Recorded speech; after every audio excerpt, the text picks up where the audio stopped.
good afternoon. My name is Lourdes, and I am going to teach you how I make Italian spaghetti sauce. This is a recipe my father taught me many, many years ago. I start with good olive oil, virgin olive oil, and I put it inside my saucepan, and I get it to a nice hot pan. Here's a half of chopped onion, 3 garlic. It's a gas stove, so the oil gets hot pretty quick. I don't have to let it get sizzling because I don't want to burn the garlic, and I don't want to burn the onion. And I just get it sauteed to where it starts to get smelling pretty good. And this is going to be a nice smelling sauce. I cook it for about 3-4 hours. And here is the good trick that Dad taught me to do. Here's my bay leaf. Here's basil. This is our that we grew years and years ago. This is all that I have left. It's a sweet basil. You can buy it in a container like this. I use Italian seasoning. Bring it.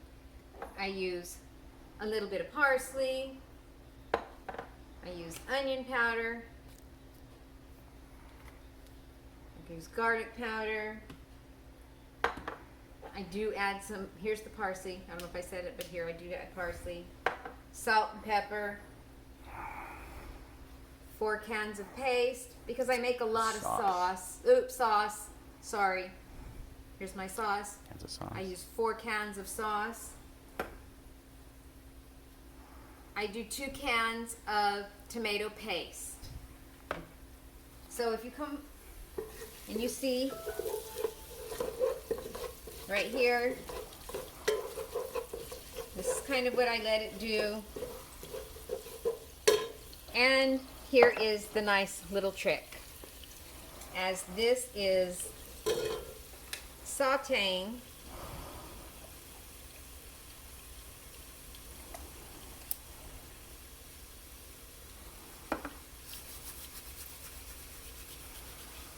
I start adding my spices right inside here. I don't add them, and I can't really give you a measurement. You kind of got to see the pinch, and you're going to do it all to flavor. You can add your spices afterwards. What I just added was my sweet basil. What I'm adding right now is Italian seasoning. I like to put it in my hand, kind of give you a measurement of what I'm putting in. You can see this is Italian seasoning. You got to be really careful. It can be overpowering if you're not careful with how much you add. Remember, you can always add more later. If you have, after your sauce has been cooking, you're like, what's missing? What more do I need? Keep stirring. If you have to lower your flame, you want to. You do not want your garlic or your onion to burn, because it's going to have a nasty, nasty flavor. Let it go. I'll pick it up later.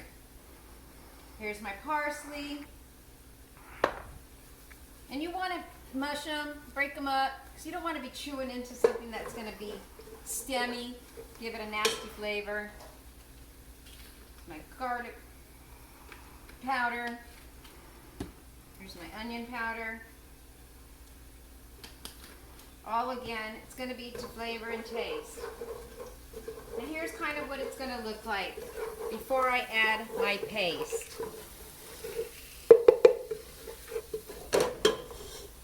Now here is the other trick.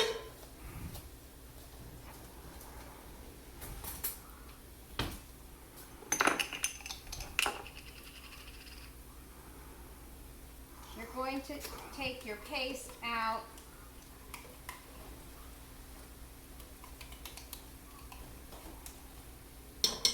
I'm not really a brand person as far as, having to use, brand name. But I really do on my sauces, just because I have bought brand store name stuff, and sometimes I see where the oils will settle to the top, and it just doesn't have the same flavor for whatever reason. I will go with Cantadilla, I will go with Hunt's, and I always seem to be happy with it. You are going to mix your paste with all your spices.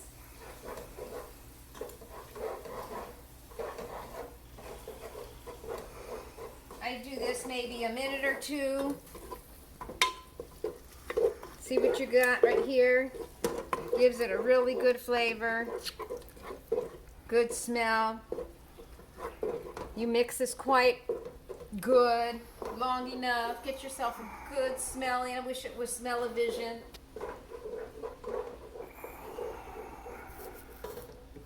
Then I always put in, for this size here, I'm going to have myself a good sized kettle full. I'm going to put in 2 bay leaf, about this size. Drop it in.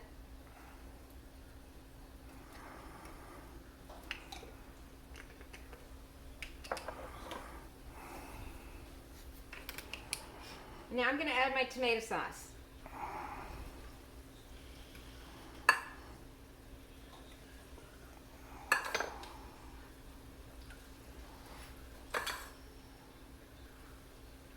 Now, for you to measure for that, depending how thick you're going to want your sauce later on,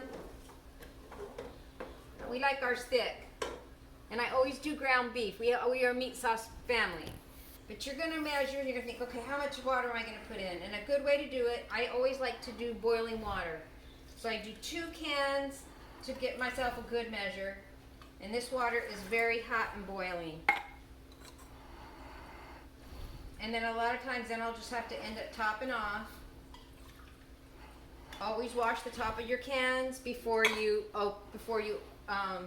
open them up. Make sure you clean your cans well. You guys would be surprised what happens in the grocery store and what's on top of these cans. It's nasty. Actually, I clean my cans before they go in the cupboard. So I've already boiled this water here. We have a kettle that we use for our teas and coffee. So I'm just going to fill this kettle back up, this container up here again. Because I'll have to probably end up using that whole thing. I'm going to turn my flame up. 60 miles per hour with gusts and penny-sized hail. Source, radar indicated. Impact. You got to be quick. Cans are hot. Locations impacted include. But I cook a lot, so I'm used to it. For your protection, move to an interior room on the lowest floor of a building. Intense thunderstorm lines can produce brief tornadoes and widespread significant damage. Your paste. More than likely, you're going to have to use 2 to 3 cans of water on your paste. Just depends. Damaging winds and continuous clouds and ground lightning is occurring with this storm. Move indoors immediately. Lightning is one of nature's leading killers. Remember, if you can hear thunder, you are close enough to be struck by lightning. I don't waste. You can tell. It was raised. You don't waste. That's why everything we make here at home, almost everything's homemade.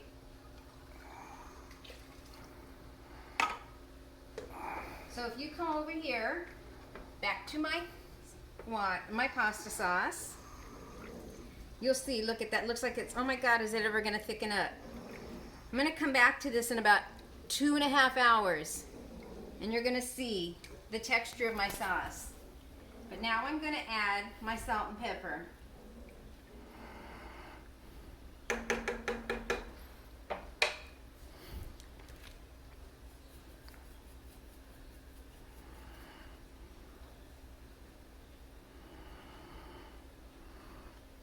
And I can't give you measurements. It's all going to be by taste. I don't even taste it. And for about another hour, I'll go ahead and put a little bit on a spoon and give it a taste and see, okay, what do I need to add? Sometimes there's a few things I'll add, especially the basil. I love the sweet basil flavor that it gives it. You've got to let it cook because you have to get rid of that acid.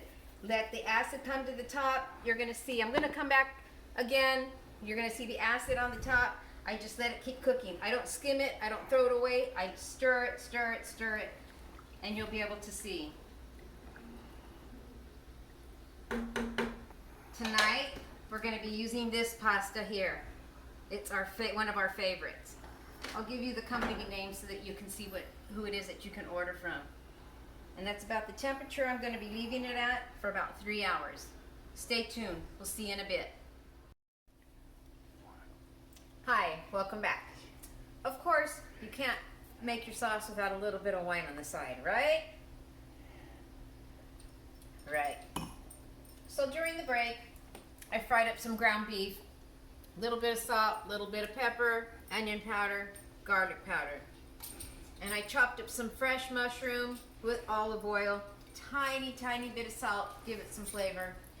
Drained any excess oil if there was any, especially because they do retain a lot of water. So made sure I drained it. Drained any grease that could have come from the ground beef really well. And I let it cool off completely before adding it to my sauce. You don't want to have any grease from your ground beef going into your sauce and ruining the texture at all.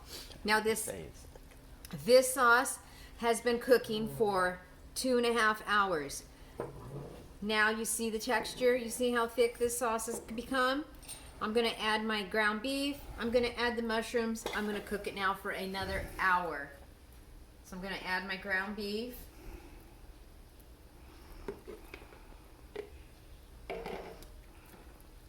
We don't always use mushrooms, but today it's one of those days I'm going to. This will now cook, like I said, for another hour, hour and a half.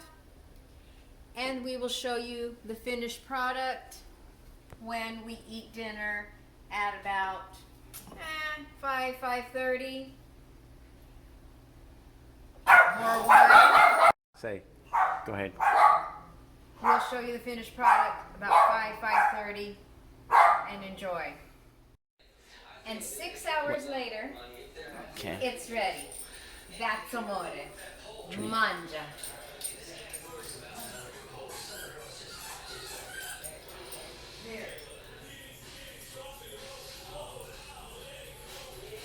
Enjoy. Ciao.